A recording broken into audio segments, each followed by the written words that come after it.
함께하며 여러분의 내일을 응원합니다. 성공예감 이대호입니다.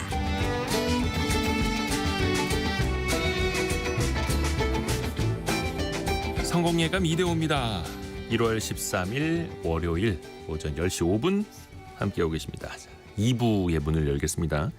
경제상식 퀴즈 정답도 알려드려야죠. 정답은 분양입니다. 분양. 주택건설 경기가 좋지 않다 보니까 올해 특히 전국 아파트 분양 물량이 역대 최소치로 예상이 된다라는 소식도 알려드렸고요. 정답 두 글자 오늘은 거의 오답이 없었습니다. 4472님이 10년 전에 청약을 넣으면서 이거 되면 나랑 결혼하는 거야 라고 하면서 청약되고 준비해서 결혼하고 신혼집 들어갔던 게 엊그제 같네요 라고 보내주셨네요. 오, 낭만적입니다. 그리고 이보미님은 제가 좋아하는 월요일 모두 화이팅 하세요 라고 보내주셨는데 월요일을 좋아하시는군요. 월요일 좋아하기 쉽지 않은데 긍정적이십니다. 그리고 최경미님이 사연 많이 올려주시는 분인데 아파트 분양 당첨보다 커피 당첨이 더 어려워요. 그래서 믹스커피 직접 한 잔 타셨다고. 예. 저희가 보내드리는 커피도 따뜻하게 드십시오. 2581님은 청취율 조사 기간이 끝났나 봐요. 02번호를 기다려보지만 저에겐 기회가 오질 않네요 라고 하면서 또 응원도 해주셨고요. 고맙습니다. 김경숙님이 결혼한 지 20년이 지났습니다. 이제는 내 집 마련을 계획하고 있습니다. 성공예감 이대호입니다. 청취율 조사도 응원합니다. 보내주셨고요. 아직 안 끝났죠? 청취율 조사 기간이. 네네. 6712님이 요즘은 항상 퇴근할 때 듣는 것 같습니다. 요즘 주변 사람들한테 정보 박사라는 소리도 듣게 되고 아주 좋습니다. 라고 보내주셨네요. 함께해 주셔서 고맙습니다. 그리고 오늘도 오프닝 관련된 이야기를 누가 보내주셨네요. 김명숙 님이 오늘 오프닝 멘트에 힘입어서 사무실에 작년분 자료 정리를 시작해야겠네요. 감사합니다. 라고. 항상 오프닝은 제가 이제 1부 시작할 때 오프닝 멘트로 보내드리는데 드디어 그 엮었던 책이 내일부터 온라인 서점에 올라갑니다. 책 이름은 내일 알려드릴게요. 오늘은 좀 궁금하게 해드려야지. 내 인생을 바꾼 하루 한 장이라는 책 제목은 내일 알려드리겠습니다. 자, 오늘 증시 상황 한번 볼게요. 오늘은 코스피 코스닥이 좀 쉬어가네요. 낙폭도 좀 커지고 있는데 코스피가 조금 전에 2,500선을 좀 이탈을 해서 19포인트 0.77% 내린 2,496.44를 가리키고 있고요. 코스닥은 0.44% 내린 714 가리키고 있습니다. 1월 들어서 첫째 주 그리고 한 10일까지는 흐름 괜찮았었는데 오른 이후에 조금 쉬어가는 흐름입니다. 삼성전자가 1.27% 빠진 54,600원, SK하이닉스가 2.3% 내린 198,800원, 그리고 최근에 많이 올랐던 조선주 오늘 HD 현대중공업이 4%, 그리고 한국조선해양이 3.96% 등등, 한화오션도 1.67%. 조선주가 오늘은 좀 쉬어가네요. 그동안 또 많이 올랐던 것도 있고요. 메리츠 금융지주가 3.8% 오르는 등 금융주는 좀 강세를 보이고 있고요. 코스닥 내에서는 알테오젠이 2% 조정을 받고 있고 리가켄바이오도 1.9%, 바이오주가 오늘은 좀 조정을 받는 흐름도 나타나고 있습니다. 원달러 환율은 1,470원, 1,470원을 가리키고 있고요. 특히 이번 주에 주요 기업들 실적 발표도 있고 우리나라 한국은행 금통위의 기준금리 결정도 있고요. 미국의 물가지수도 발표가 되고요. 중요한 이벤트가 많은 한 주입니다. 서강대학교 경제대학원 김영익 교수의 조언이 필요한 날입니다. 개미스쿨 함께 하시죠. 교수님 안녕하세요. 예, 안녕하십니까. 주말 잘 쉬었습니까? 예, 잘 쉬었습니다. 1월 초까지는 그래도 증시 괜찮았죠? 예, 그렇습니다. 지난 주말까지 보니까 우리 코스닥이 5.9%, 코스피가 전년 말 대비 4.8% 상승하면서 네. 세계 주요 주가지 중에서 가장 높은 상승률을 기록했습니다. 중국 주가 많이 떨어졌고요. 미국의 모든 지수도 올해 들어서는 좀 하락했습니다. 그런데 작년에 세계 주요 주가지 중에서 코스닥이 거의 22% 떨어지면서 가장 많이 떨어졌는데요. 작년에 제일 안 좋았죠. 예, 작년하고 그림이 조금 올 연초에 10일까지는 반대 모양을 지금 보여주고 있습니다. 물론 2주 채 되지 않은 좀 짧은 기간이기는 합니다만 연초에 코스피 코스닥이 상대적으로 좀 많이 튀어올랐던 그 배경은 어떻게 봐야 되는 거예요? 예, 우선 우리 주가가 저평가돼 있다 이런 인식이 좀 있는 것 같고요. 예, 그다음에 우리 원화 가치도 좀 안정되고 예, 그러다 보니까 오늘은 좀 외국인이 팔고 있습니다만은 뭐 지난주까지는 외국인들이 좀 우리 주식을 사면서 우리 주가가 세계에서 가장 높은 상승률을 기록했던 것 같습니다. 너무 싸졌었고 그렇죠. 예, 금융시장도 조금은 안정을 찾아가고 있고 원달러 환율이 오늘 1,470원 정도 가리키고 있었는데 지난주까지만 하더라도 1,450원대까지 좀 내려가긴 예, 했었죠. 예, 근데 최근에 보니까 달러는 계속 강세더라고요. 예. 뭐 지난 주말에 좀 미국 고용 지표가 좋게 나오면서 예. 달러가 계속 강세를 보이고 있습니다. 달러 인덱스가 109가 넘었었습니다. 예, 그럼에도 불구하고 최근에 그래도 원화 가치가 좀 상대적으로 안정된 거는 원화 가치가 그동안 너무 저평가됐기 때문입니다. 예, 사실 적정 환율을 추정은 굉장히 어렵고요. 네. 적정 환율은 추정하는 방법에 따라 다를 수가 있습니다. 예, 그러나 제가 우리가 환율을 결정하는 미 달러 인덱스, 그 다음에 일본 엔 달러 환율, 중국 위안 달러 환율, 그 다음에 우리나라하고 미국 금리 차, 경상수지 이런 걸 고려해서 우리 환율의 적정 수준이 얼마인가 제가 한번 추정해 봤더니요. 네. 작년 말 기준으로 1220원 정도 나옵니다. 지금 1470원이니까 네. 정말 뭐 환율이 적정 수준에 비해서 저는 너무 높다고 생각합니다. 한 21% 적정 환율이 얼마라고요? 1220원 정도 나옵니다. 아, 우리나라의 예. 그 기초 체력을 감안을 했을 때 예, 그래서 우리 그 정치적 불확실성, 뭐 미국이 트럼프 대통령 제2기에 여러 가지 경제적 불확실성 이런 것들이 반영되면서 우리 원화 가치가 그렇게 저평가돼 있지 않느냐 그렇게 저는 생각하고 있습니다. 달러가 강세인 것도 강세이지만 그보다 너무 심하게 원화가 저평가되어 있다. 예, 그렇습니다. 근데 또 외국인 입장에서 보면은 달러로 환산을 해서 봤을 때 한국 주식은 더 떨어져 보이는 거잖아요. 그러면. 예, 그렇죠. 작년에 우리 코스피도 많이 떨어졌고 원화 가치도 떨어지다 보니까 예, 작년에 우리 주식 투자하신 외국인들은 많이 손해를 봤을 거예요. 그렇죠. 평가 손실이 코스피도 생기죠. 떨어졌고 원화 가치도 떨어졌으니까요. 예, 그런데 다른 측면에서는 원화 가치도 저평가됐다. 코스피도 저평가됐다. 그렇게 생각하면은 올 연초에 외국인들이 좀 샀는데요. 네. 일부 외국인들은 그렇게 생각하지 않을까. 좀 더 이제 중장기적으로 투자하는 외국인 입장에서는 예, 지금이 완전 박앤 세일 기간이다. 예, 그렇게 생각할 수가 있을 것 같습니다. 근데 또 이제 미국의 경제 상황이 또 어떻게 되느냐에 따라서 또 금융시장은 또 춤을 출 수밖에 없잖아요. 예, 특히 지난 주 후반에 미국의 고용 지표가 또 너무 뜨겁게 나와가지고 예, 실업률이 오히려 더 떨어지고 고용이 생각보다 더 많이 늘지 않았습니까? 예. 12월 고용이 발표가 됐었는데요. 네. 시장 예상치는 한 16만 5천 명 비농업에서 고용이 증가했을 것이다. 그런데 실제로는 25만 6천 명. 예, 큰 차이가 있었죠. 고용은 정말 예상하기 쉽지 않습니다. 그리고 실업률도 4.2%일 것이다. 예, 그런데 뭐 4.1%로 오히려 예, 떨어졌습니다. 네. 근데 이런 거 긍정적인 측면도 있는데요. 예, 그런데 과거 보면은 그 12개월 실업률 이동 평균이 상승하면 경기 둔화가 왔습니다. 근데 2023년 6월에 3개월 이동 평균 실업률이 3.5%였는데요. 작년 12월에 4.0%까지 꾸준히 올라가고 있고요. 예, 그다음에 미국 사람들이 실업을 당하면은 다시 일자리를 찾아야 되는데 네. 2023년 11월에는 19.4주 19주 만에 새로운 일자리를 찾았어요. 네. 예, 그런데 작년 그 12월 보니까 24주 정도 걸리고 있습니다. 새로운 일자리를 찾는데 시간이 좀 더 걸린다. 더 걸리고 있다. 예, 그런 의미에서 이렇게 이런 것들이 증가했을 때 미국 경제 성장률이 둔화됐거든요. 그래서 지금은 좋지만은 이런 거 몇 가지 지표를 뭐 질적 지표를 보면은 앞으로 고용 증가세가 좀 둔화될 수도 있을 것이다. 이렇게 내다볼 수가 있습니다.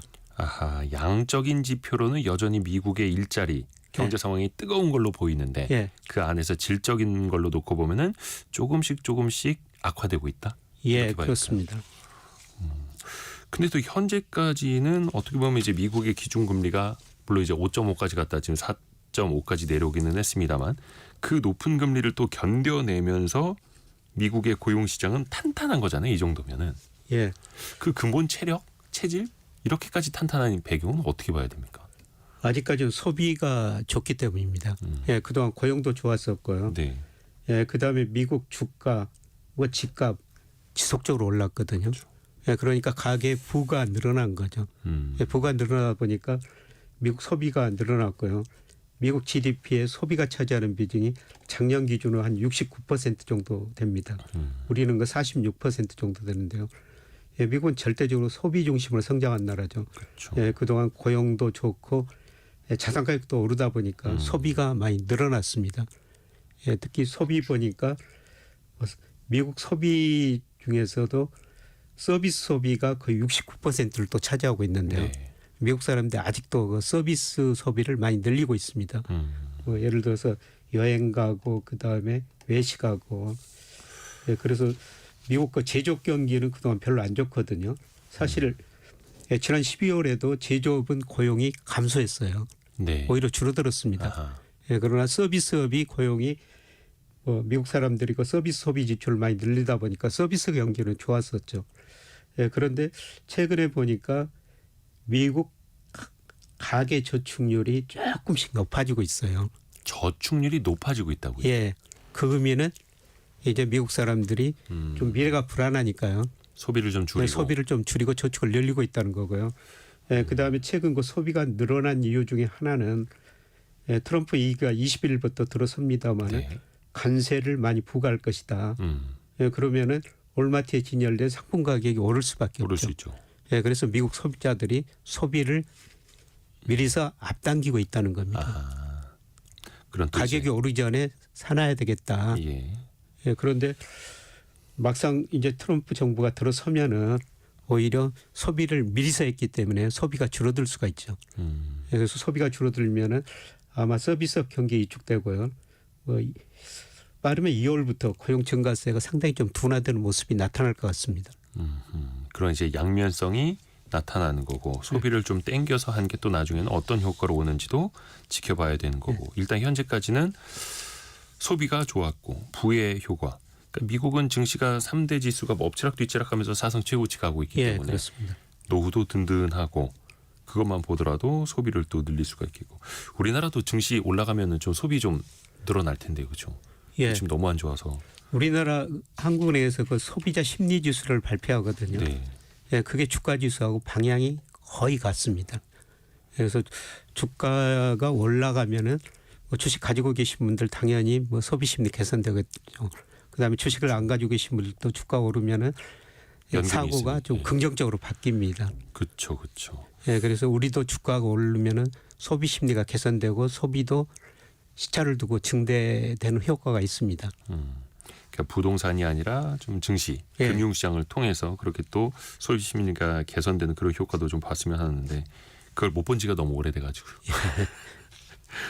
근데 이제 미국에서 보면 어떻게 보면 이제 매우 이례적인 뜨거운 안정적인 경제 상황이 계속 이어지고 있는 거잖아요. 예, 근데 그 어떻게 해서 그 고금리 상황을 또 이렇게 견디고 있을까?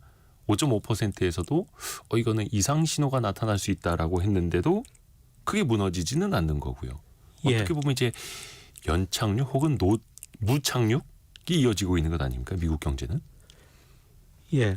그런데 제가 분석해 보니까 이 금리가 소비에 미치는 영향이 당장 나타나는 게 아니라 한 12개월 정도 시차를 두고 영향을 미치고 있어요. 12개월 예, 정도. 예. 그동안 이제 금리 인상했던 게 아마 소비에 서서히 영향을 좀 줄 것 같습니다.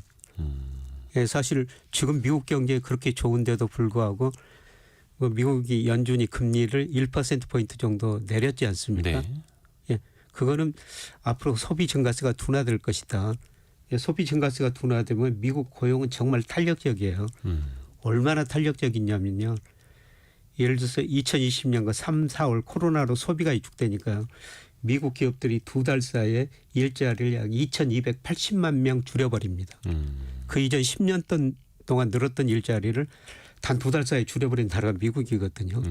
예, 그러면 소비가 위축되면은 기업들이 그동안 그 일자리를 너무 많이 만들어놨구나 갑자기 줄여버릴 수가 있다는 거죠. 예, 그런 측면에서 미리서 예방하기 위해서 예, 금리를 내린 것 같습니다. 그런데 금리라는 거는 소비나 생산에 미치는 영향이 바로바로 나타나는 게 아니라 시간을 두고 1년 정도 시차를 두고 나타나더라는 겁니다. 또 그 금리를 또 좌우하는 것 중에 가장 큰 게 물가죠. 예. 또 이번 주 15일에 또 미국에서는 소비자 물가 지수가 발표가 되는데요. 근데 또 이 물가가 빠르게 떨어지진 않잖아요. 예, 물가 상승률이 작년 4월에 2.4%까지 소비자 물가가 떨어졌어요. 예, 그 이후로 뭐 다시 2.7%까지 11월에 올랐다가 12월 지금 시장 예상치 보니까 뭐 2.9%로 더 높아지고 있습니다. 예. 예, 그만큼 아직 소비가 견조하다. 예, 그런 측면입니다.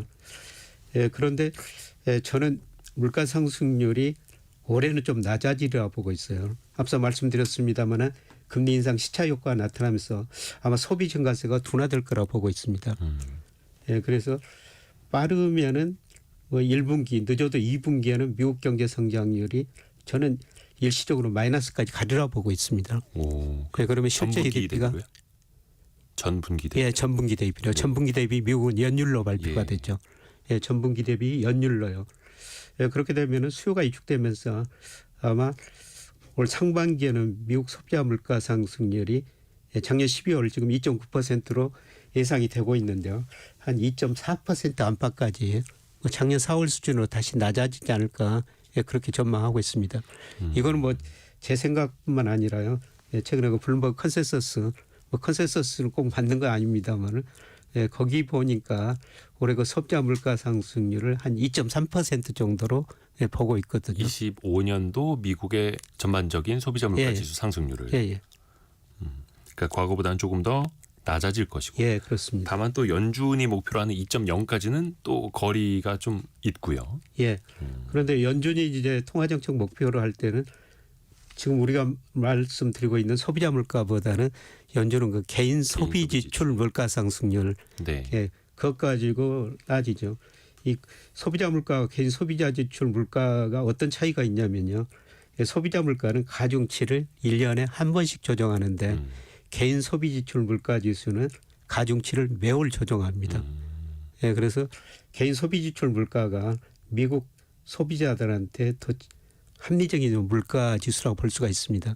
예, 그런데 그거는 소비자 물가보다 개인 소비자 물가 상승률은 더 낮습니다. 그렇죠. 네. 그래서 연준이 보는 실질적인 물가 수준은 조금 더 이제 낮게 볼 수도 있다라는 그런 걸로 또 해석이 되고요. 그래서 말씀하신 것처럼 이르면 미국이 1, 2분기에 소비가 좀 수요가 둔화되고 예. 그게 또 성장률로도 일시적으로 마이너스로 나타날 수도 있겠다라고 보고 계시고요. 그러면 지금 이제 미국의 국채 금리가 또 엄청나게 높잖아요. 예. 10년물 국채 금리가 거의 뭐 한 4.8%까지 육박을 하더라고요. 예, 이게 그렇습니다. 4%대 초반까지 갔었던 건데 오히려 기준금리를 인하하고 있는 흐름에서 더 튀어버리고 그러면 4.7, 4.8%까지 가고 있는 미국의 국채 금리를 시장은 또 어떻게 반영할 것인가. 지난주 후반에는 그래서 미국 증시도 좀 많이 빠지기도 했잖아요. 예. 어떻게 반응을 하게 될까요? 앞으로? 예, 작년 9월에 미국 10년 국채 수익률이 3.6%대까지 떨어졌습니다. 네. 예, 그 이후로 지금 4.8% 근처까지 올랐으니까 예, 사실 급등을 한 거죠. 그러니까 1% 포인트. 시장에서는 미국 연준이 기준금리를 공격적으로 많이 내릴 거야라고 한 1년 전에는 봤었는데 예, 근데 그게 아니네라고 하면서 다시 또 금리가 올라가 버리는. 그렇죠. 예, 작년 9월만 하더라도 그 FOMC에서 경제 전망을 하고 뭐 점도표라는 걸 찍지 않습니까? 근데 작년 9월은 경제 성장률, 뭐 물가 상승률 낮아진다. 예, 그래서 금리 4차례 인하할 것이다. 그렇게 유위원들이 스스로. 예. 예. 예, 그런데 작년 12월 보니까 또 경제 성장률 전망치 올라버리고 뭐 실업률 전망치 낮아지고 물가 상승 전망치 올라버렸거든요. 예, 그래서 올해 금리를 한 2차례 인하할 것이다. 이렇게 생각이 많이 바뀌어버린 겁니다. 예, 그런 것 때문에 예, 미국 10년 국채 수익률이 많이 올랐는데요. 예, 그런데 3개월 사이에 많이 변했는데 네. 예, 저는 올 3월에 또 이제 FOMC 열리는데요. 예, 그때 또 경제 전망하고 점도표 찍고 그러거든요. 연준들이 적정금리가 몇 %인가 이런 생각을 밝히는데 9월에서 작년 12월 사이에 생각이 많이 바뀐 것처럼 네. 저는 올 3월 되면은 또 생각이 많이 바뀔 거라고 보고 있습니다. 뭐 연준 항상 3개월마다 예. 생각을 바꾸기도 하니까요. 3개월 사이에 너무 생각들이 많이 바뀌거든요. 그만큼 경제 전망이 어렵다. 어렵죠. 뭐 그런 측면도 되겠습니다만은 예, 저는 앞으로 나올 고용 지표, 예, 특히 물가 상승률도 작년 12월을 정점으로 낮아지리라 보고 있습니다. 그래서 아마 그 3월에 나올 예, 경제 전망 점도표는 낮아질 것이다. 예, 그렇게 되면 국제 수익률도 거의 지금 정점이 아닌가 이렇게 생각하고 있습니다. 예, 사실 우리 투자자들이 미국 주식도 많이 샀지만은 예. 지금 미국 국채도 많이 샀거든요. 예, 예. 그래서 국제 수익률이 오르다 보니까 지금 손실이 상당 부분 뭐 달러 약세, 달러 강세도 되니까 네. 뭐 있을 텐데요. 예, 저는 뭐 4% 이상에서는 좀 중기적인 측면에서 미국 국채 사셔도 괜찮다. 제가 4%를 제시한 이유는 미국의 명목 잠재 성장률이 한 4% 정도로 추정이 되고 있습니다. 네. 근데 장기적으로 보면은 미국의 10년 국채 수익률은 명목 GDP 성장률 거의 비슷하거든요. 그러면은 적정 10년 국채 수익률이 4% 안팎일 거라는 겁니다. 근데 현재는 한 4.7까지 올라가 있으니 예. 그게 다시 내려오기만 하더라도 그 정도는 채권 투자에서 또 평가 이익이 날 수도 있다라고 보시는 거고요. 예, 문제는 뭐 주가가 작년 말 이후로 미국 주가가 조정을 보이고 있는데 뭐 어떻게 생각하면 미국 주가가 그동안 너무 많이 올랐었죠. 네. 예, 그래서 뭐 경기는 좋은데 경기가 좋으면 금리가 오르더라도 주가가 올라야 되죠. 네. 예, 그런데 경기 좋아지는 기업이익 증가할 속도보다 저는 금리 상승 속도가 더 빠르기 때문에 주가가 떨어지는데요. 앞으로 저는 금리는 앞서 말씀드린 것처럼 좀 떨어질 것 같습니다. 문제는 기업이익 증가율이 둔화되기는 될 텐데 네. 금리 하락 속도하고 기업이익 증가율 둔화 속도하고 어느 게 더 빠른가 여기에 따라 가지고 미국 주가가 결정이 될 텐데요. 제가 보기에는 아마 아까 그 경제 성장률이 2분기에 마이너스 갈 수도 있다 이런 말씀을 드렸습니다만은 기업이익 증가율 둔화 속도가 더 빠를 것 같습니다. 아하. 미국 주가 조정이 조금 더 이어질 것 같습니다. 사실 미국 기업들의 실적이 좋고 혹은 둔화되더라도 천천히 둔화되고 금리는 빨리 내려와야 증시 입장에선 좋은 건데 예. 오히려 그런 시나리오보다는 기업의 실적이 좀 악화되는 속도가 더 빠를 수 있다. 예. 물론 이제 미국 금리도 내려오겠지만 예, 그렇습니다. 국내 이야기로 좀 돌아와 볼게요. 이준서님이 방학 중에 알바 가는 길에 듣고 계시는군요. 예. 편의점 알바만 하다가 오늘부터 햄버거 가게 처음으로 가는데 잘할 수 있을지 걱정도 되네요라고. 화이팅 하십시오. 즉 걱정도 되네요라고. 화이팅 하십시오. 저희는 모든 청취자분들을 응원합니다. 딱 25년 이맘때 제가 햄버거 가게에서 아르바이트를 했었거든요. 각자의 위치에서 또 이렇게 열심히 하시면 되는 거고요. 또 국내 이야기로 돌아와서 볼게요. 지난주에 삼성전자의 4분기 실적 발표 있었잖아요. 예. 근데 시장에서는 11조, 10조, 9조, 8조, 7조까지 내려왔는데 실질적으로 6.5조가 나왔습니다. 예. 그 숫자 자체는 어떻게 보셨어요, 교수님은?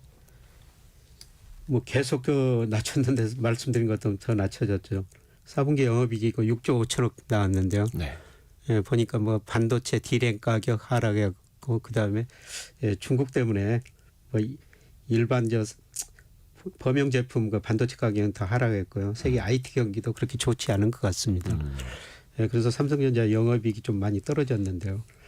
예, 문제는 그 내년인 것 같아요. 내년. 예. 올해. 올해. 2025년. 예.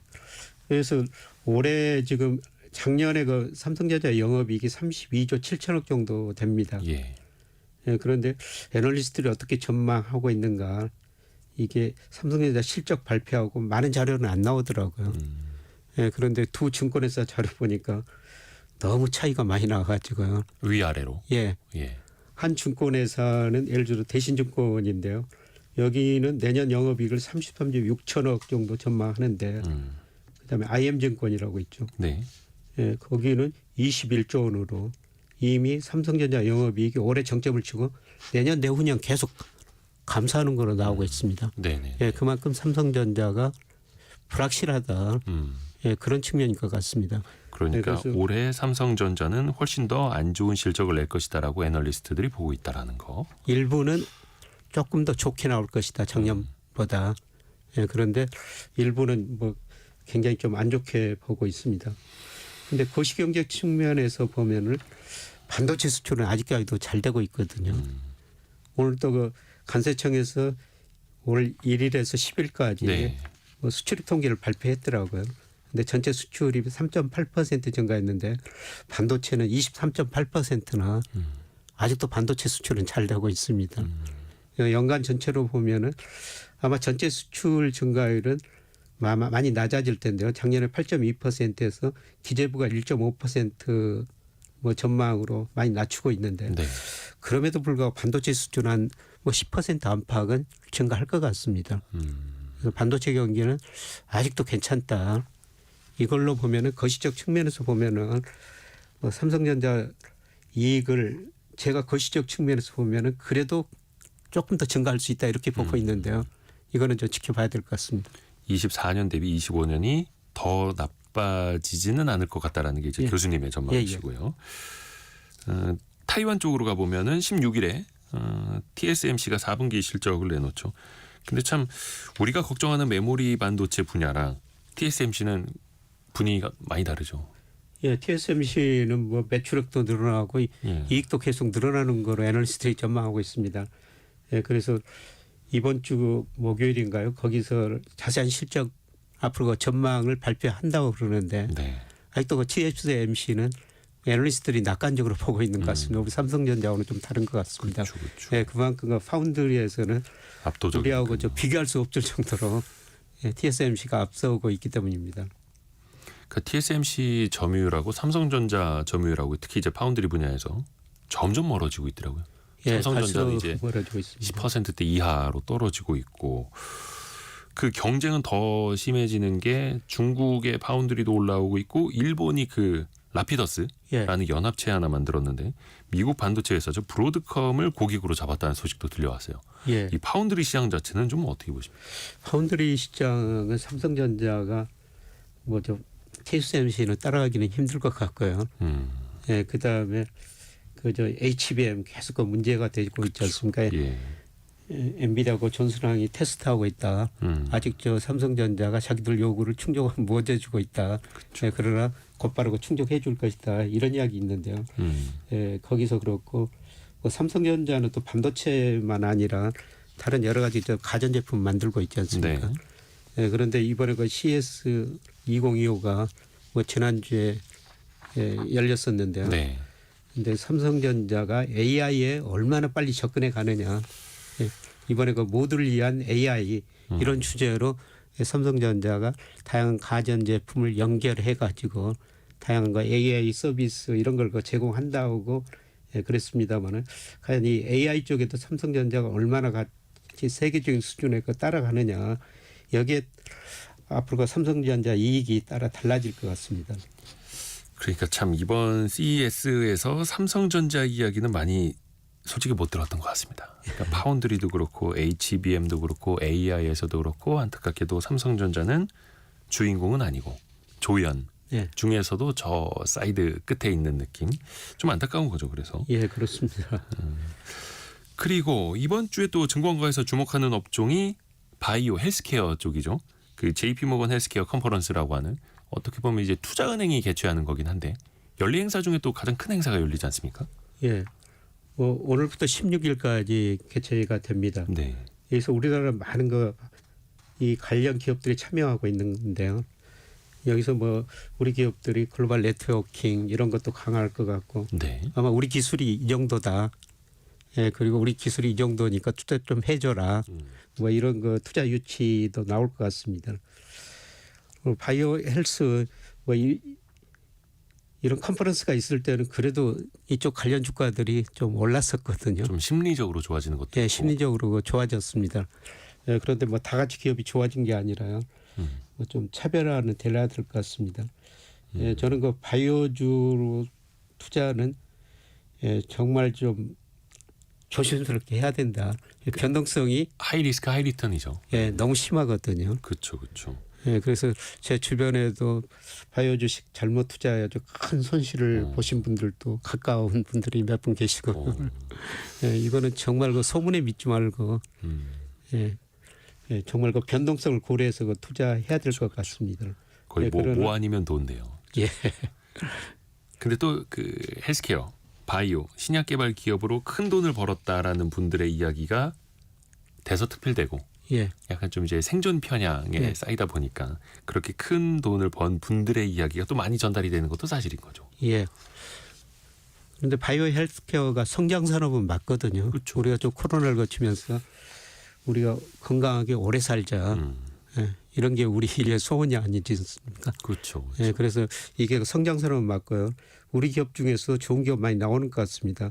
예, 그리고 우리 수출 보면은 최근에 그 바이오 헬스케어 이 수출도 잘 되고 있거든요. 네, 예, 분명히 그 성장 산업은 맞습니다. 맞고. 예, 그러나 예, 기업을 선택할 때 좀 신중을 좀 기하셔야 될 것 같고요.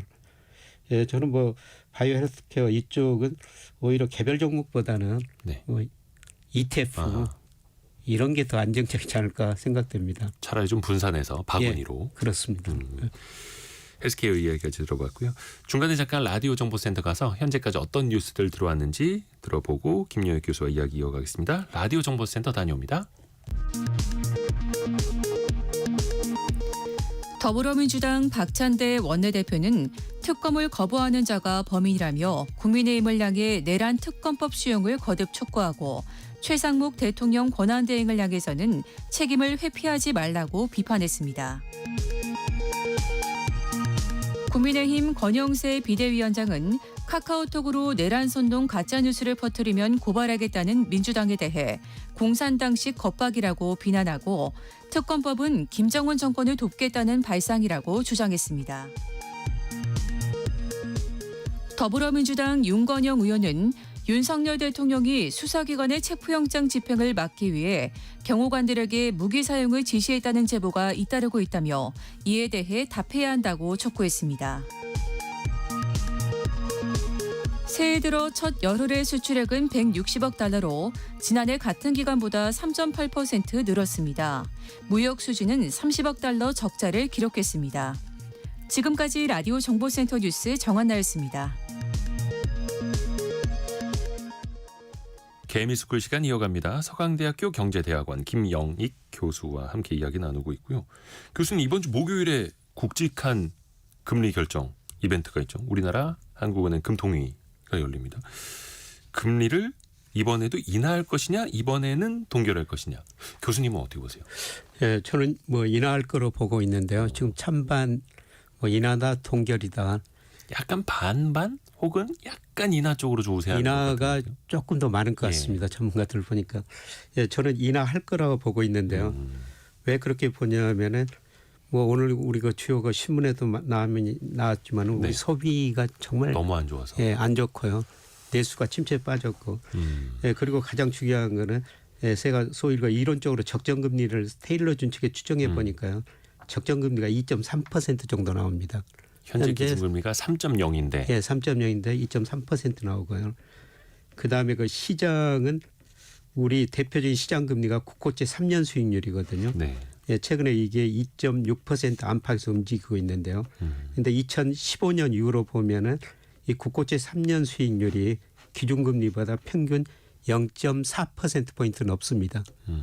예, 그러면 국고채 3년 수익률이 2.6%라는 거는 시장은 2.2% 기준금리를 예상하고 있다는 겁니다. 미리 그렇게 보고 예, 있다. 이 시장 금리에는 미래 경제 성장을 물가 상승률이 들어 있는데요. 예, 시장 금리가 예상한 것처럼 지금 경제 성장률을 많이 낮아지고 있죠. 예, 그리고 정말 특이한 거는요.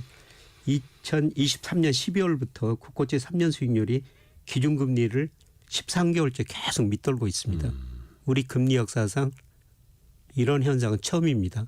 그만큼 시장하고 그동안 한국은행하고 견해 차이가 컸다는 겁니다. 간극이 너무 멀었다. 예. 예. 예, 그런데 지나고 보니까 시장이 예측한 것처럼 지금 경제 성장을 안 좋아지고 있다는 겁니다.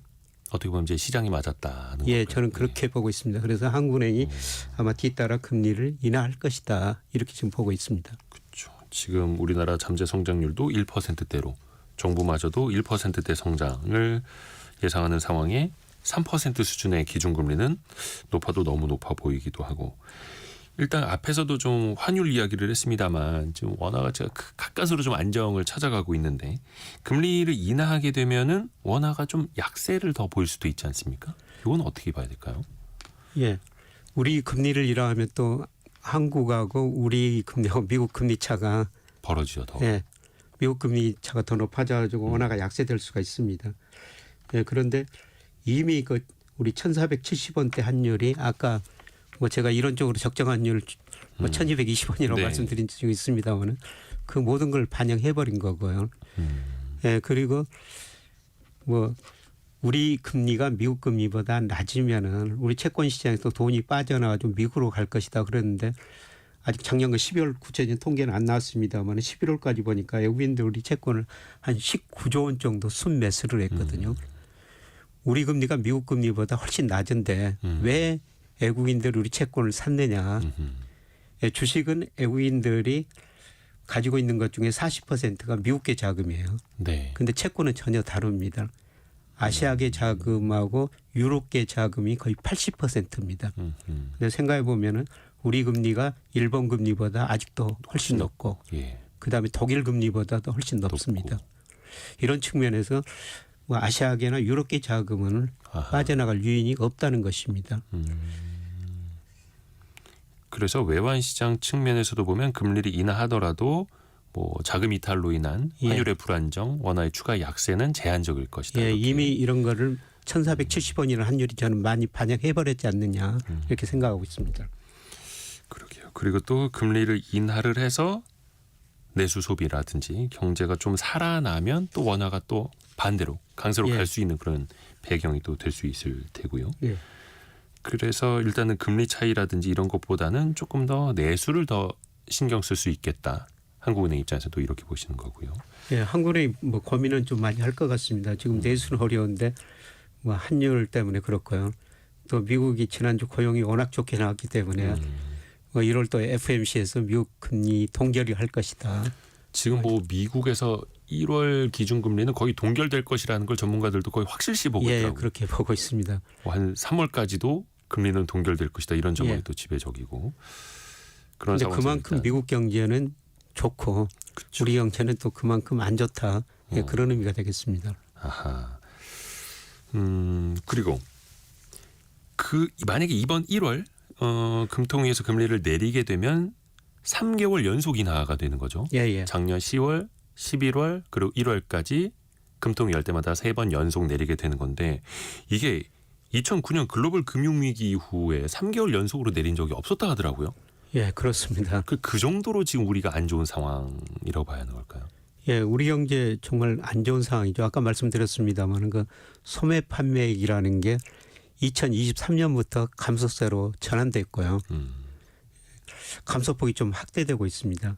그래서 우리 그 소비 내역을 보면 우리 그 소비 중에서 서비스 소비가 한 60% 차지하고 있고요. 네. 그다음에 상품 소비가 한 40% 차지하고 있어요. 예, 상품 소비 중에서 이제 뭐 내구재 소비가 한 10%, 비내구재 한 10%, 준내구재가 나머지가 20% 차지하고 있는데요. 네. 우리 소비 동향 패턴을 보니까 내구재 소비가 제일 먼저 감소하기 시작했습니다. 아무래도 비싸니까 그렇죠. 한 1년 더 쓰자 예. 이럴 수 있는 거죠. 뭐 자동차 안 사고 가전제품 안 예. 바꾸고 그렇다는 겁니다. 예, 그러다 보고 최근에 보니까 이제 비내구재라고 그러는 게 준내구재라고 그러는데요. 그게 옷이나 신발이에요. 옷도 덜 사고 신발도 덜 사고 있고요. 예, 그다음에 최근에는 이제 비내구재 뭐 커피도 덜 마시고 네. 이렇다는 겁니다. 예. 예, 그리고 최근에는 이제 서비스 소비까지 좀 둔화되는 모습을 보이고 있습니다. 우리가 외식도 덜하고 뭐 영화보러도 덜 가고 소비 순서 보니까 내구재에서 준내구재, 비내구재, 지금 서비스 소비까지 전반적으로 소비가 많이 위축되고 있는 상황입니다. 그렇죠, 그렇죠. 완전히 얼어붙고 있는 거죠. 예, 그렇습니다. 지갑을 열 수가 없는. 예. 아마 우리 청취자분들도 많이 체감을 하고 계실 텐데 그러면은 현재 3.0% 수준인 기준금리로는 경기 부양이 안 되는 거고 예. 한 몇 퍼센트까지는 내려야 제대로 좀 경기를 부양할 수 있다라고 보세요. 지금 기준금리를. 예, 저는 뭐 적정 수준 아까 2.3% 시장은 2.2% 기대한다고 보고 있습니다만 네. 2.25%까지 올해 내릴 거로 보고 있습니다. 예, 그래서 지금 3%니까 세 차례 최소 세 인하하면 2.25%가 되거든요. 뭐 최소한 그 정도까지는 내려야지 뭐 약간 그 소비 개선 효과가 있지 않을까 이렇게 생각이 됩니다. 근데 이제 미국은 반대로 4번이 아니라 2번. 예. 또 최근에 보면은 미국의 경제 지표 워낙 뜨겁게 잘 나오니까 연중에 미국 FOMC에서 한 번만 내릴 수도 있겠다 이런 전망들이 많아지는데 그거랑 상관없이 우리는 한 3차례 정도는 인하해야 하는 상황인 거고요. 예. 근데 앞에서도 말씀하신 것처럼 미국 경기도 조금씩 이제 식어가면서 한두 번이 아니라 조금 더 내릴 수도 있겠다라고 보시는 거고요. 예. 아까 말씀드렸습니다만 3월 또 FOMC에서 저는 경제에 대한 판단이 많이 달라지리라 보고 있습니다. 예, 그때 가면 미국이 금리를 또 서너 차례 내릴 수도 있다. 뭐 이런 진단들이 나올 거로 보고 있고요. 예, 그리고 기본적으로 과거에는 우리 금리가 미국 금리보다 높았었습니다. 시장 금리도 높았고요. 근데 지금 기준금리도 미국보다 우리가 낮고 시장금리 10년 국제 수익률도 우리가 낮거든요. 성장률도 낮고. 예. 근데 그 금리를 결정하는 가장 중요한 요소가 말씀하신 성장률이에요. 잠재 성장 능력이 우리가 미국보다 낮아지고 있다는 겁니다. 그래서 과거에는 우리 잠재 성장률 미국보다 높으니까 우리 금리가 미국 금리보다 높았는데요. 이제 과거하고는 전혀 다른 시대가 오고 있다는 것입니다. 그 세계에서 덩치가 가장 큰 친구가 가장 빠르게 성장을 하고 있고 예. 우리는 아직 다 안 큰 것 같은데 거의 이제 성장판이 닫혀가고 있고 그래서 그 닫혀가는 성장판을 금리 인하를 통해서 조금 더 열어놔야 할 필요성이 우리에게는 더 강한 거고요. 그 트럼프 취임식이 이제 일주일 앞으로 다가왔습니다. 예. 물론 이제 여러 가지 뭐 관세 인상이라든지 그리고 취임 첫날 행정명령을 발동하겠다라고 얘기한 것만 뭐 수십 가지 한 100가지는 된다 하더라고요. 엄청나게 이제 불확실성이 많은 상황에서는 특히 이제 투자할 때 자산 배분이나 포트폴리오는 좀 어떻게 가져가는 게 좋을까요?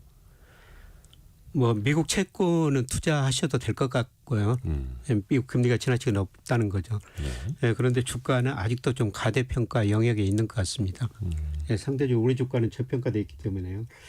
예, 저는 작년에는 그 미국 비중을 주식 비중 늘리는 게 당연했었죠. 예, 그런데 올해는 저 주식은 미국보다는 우리 주식을 좀 늘리시는 게 좋을 것 같습니다. 그러니까 미국 채권과 국내 주식. 예. 앞에서 설명을 해주신 것처럼 미국 국채 금리는 지나치게 지금 너무 올라가 있고 예. 그리고 국내 주식은 너무 저평가되어 있는 예. 상황이고 근데 또 이제 국내 경기가 좋아져야 하는데 그거는 또 기준금리 인하라든지 이런 걸 통해서 또 부양을 할 필요성이 있다라고 말씀해 주셨고요. 4790님이 음식 배달 일을 하신다고 하네요. 부산에서.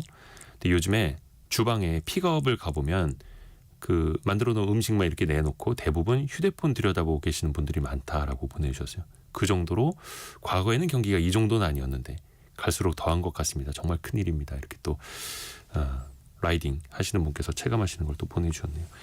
좀 나아져야 할 텐데 이게 여기서 더 나빠지지는 않겠죠. 내수가. 예, 그런데 과거에 보면 내수가 2기 때 이렇게 급격히 나빠졌다가 다시 그 V자형으로 회복됐었거든요. 그 뭔가 계기가 있어야 되잖아요. 예. 근데 이번에 보면은 지금 우리 소매 판매액이 2023년부터 감소세로 돌아섰는데요. 아주 느리게 계속 감소하고 있습니다. 그러니까 그게 더 안 좋은 거잖아요. 그렇죠. 그게 이제 구조적인 문제를 하는 겁니다. 그러니까 어느 날 갑자기 대외적으로 해외에서 어떤 문제가 생겨서 쾅 하고 위기가 생긴 게 아니라 예. 그냥 서서히 힘이 떨어져 가고 예. 체력이 약해져 가고 있는 이런 상황. 예, 그렇습니다. 이런 건 뭘로 어떻게 돌려놔야 됩니까? 이게 참. 뭐 정부가 좀 쓸 수밖에 없는 구조로 지금 가고 있는 것 같고요. 이런 의미에서 우리 정부가 재정 정책뿐만 아니라 통화 정책을 조금 더 적극적으로 좀 운용해야지 이런 내수 감소 속도가 조금 완화될 것 같습니다. 그렇죠. 재정 정책, 통화 정책, 그러니까 돈을 좀 풀어야 한다. 예. 근데 지금 이제 조금 정치적인 리더십에 문제가 생긴 상황이기 때문에 재정 정책은 또 마땅히 어떻게 하기도 힘든 상황인 거고요. 그래서 통화 정책으로는 또 한국은행이 또 적극적으로 나설 필요가 있을 수밖에 없는. 예, 아마 우리 정부도 저는 뭐 조만간 추경 예산 편성할 수밖에 없는 상황이 오지 않을까 이야기가 그렇게 솔솔 생각이 나오고 됩니다. 있죠. 그렇죠. 그래서 이제 현재 있는 예산만으로 적극적으로 이제 상반기에 재정 집행을 한다고는 합니다만 나중에 추경 집행까지도 봐야 하는 거고요. 그리고 교수님이 미국 증시는 이제 좀 고평가 상황, 미국 경제도 좀 식어가고 있다라고 진단을 해주고 계시는데 지난해 연말부터 연초까지 물론 이게 짧은 기간이기는 합니다만 미국 헤지펀드들이 미국 주식을 좀 순매도하고 있다라는 보도가 있더라고요. 이건 좀 어떤 의미가 있는 거겠습니까? 예, 사실 트럼프 2개 접어들면은 네. 뭐 금융이나 헬스케어 규제 많이 안 하겠다. 이런 측면에서 관련 주식들이 좀 많이 올랐던 것 같습니다. 예, 그러나 또 여전히 그 불확실성은 남아있기 때문에요. 일부 헤지펀드들이 차익 실현을 하고 있지 않는가. 예, 그렇게 생각이 됩니다. 예, 그리고 아까 S&P 500 전반적으로 미국 주가 지수가 밸류에이션이 너무 높다, 고평가됐다 이런 말씀을 드렸습니다만 네. 아마 일부 투자자들이 판단하기에는 금융주나 헬스케어도 뭐 단기적으로 좀 고평가됐다. 예, 그래서 좀 이익 실현을 하는 것 같고요. 예, 그다음에 최근에 좀 미국 금리가 많이 올랐지 않습니까? 네네. 사실 헬스케어 금융주들은 금리가 떨어질 때 아. 상대적으로 더 오르거든요. 예, 그런데 최근에 미국 금리가 오르다 보니까 예, 이런 주식들이 뭐 좀 떨어지고 있는 것 같습니다. 그러면 이후에 또 미국의 금리가 내려오게 되면 그렇죠. 미국의 경제 판단이 조금 더 보수적으로 변하고 금리가 내려오게 되면 또 헬스케어나 금융주가 어떻게 될지도 또 한번 예, 지켜봐야겠네요. 오늘 서강대학교 경제대학원 김영익 교수와 함께했습니다. 오늘도 좋은 말씀 감사합니다. 고맙습니다. 고맙습니다. 6712님이 제가 택배 쪽 일을 하는데요. 명절 택배 선물만 봐도 경기를 알 수가 있습니다. 안타깝네요. 라고 보내주셨네요.